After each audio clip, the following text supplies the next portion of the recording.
Dieu a pourvu à toute protection sûre contre cette sorte de choses parce qu'il est vraiment de lui-même. La combinaison, les relations fraternelles, la solidarité. Dans l'Église qui est son corps ne sont pas seulement des privilèges ou des facteurs spéciaux dans une vie chrétienne. Ce sont des lois fondamentales pour sauvegarder les intérêts divins des dangers de l'indépendance et de l'autorité personnelle, de l'autosuffisance. C'est pourquoi l'enfant de Dieu qui est dans une position douteuse est invité à écouter l'Église. Si ton frère a péché contre toi, va et reprends-le entre toi et lui seul. S'il t'écoute, tu auras gagné ton frère. S'il ne t'écoute pas, prends encore avec toi une ou deux personnes afin que toute l'affaire soit décidée sur la parole de 2 ou 3 témoins. S'il refuse de les écouter, dis-le à l'Église. Matthieu 18, 15, 17. Cela signifie l'abandon de tout jugement personnel et ouvre la voie au jugement spirituel d'une Église spirituelle. Ceci, à son tour, pourvu que l'Église marche dans la lumière, place les enfants de Dieu sous la souveraineté de Christ, le chef, la tête suprême de l'Église, qui est son corps. Éphésiens 1, 22. Nous soumettre les uns aux autres dans la crainte de Christ. Éphésiens 5, 21.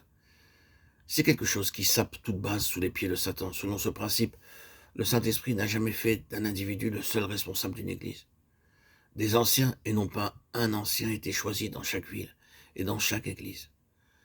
Dieu ne permet à personne de dominer sur son héritage. Cela nous introduit dans tout le sujet de l'ordre divin, ce qui nous entraînerait dans une déviation trop grande de notre but présent. Mais soulignons le fait que la loi de la soumission mutuelle n'est que l'accomplissement de cette soumission de Christ à son Père, qui a amené la défaite et la ruine de Satan en ce qui le concerne. Toutes les tentations que Satan offrit à Christ devaient le corrompre par la séduction, même par la citation des Écritures. Si Christ avait revendiqué ses droits au lieu de s'en remettre à son Père pour lui obéir à lui seul, Satan aurait triomphé. Quelle valeur infinie à notre abandon à Dieu.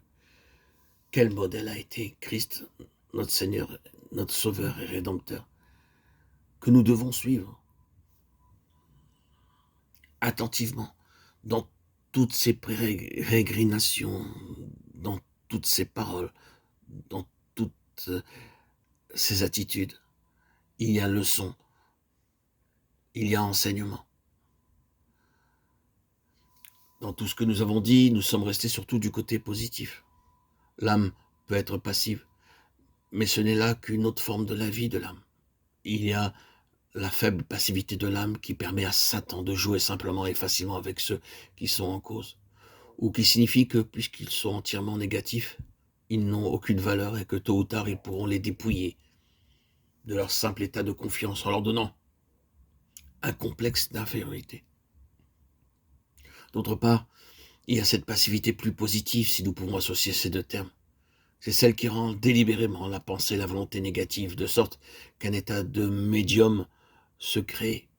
Il n'est pas nécessaire de dire quels en seront les résultats dans le sens de la séduction.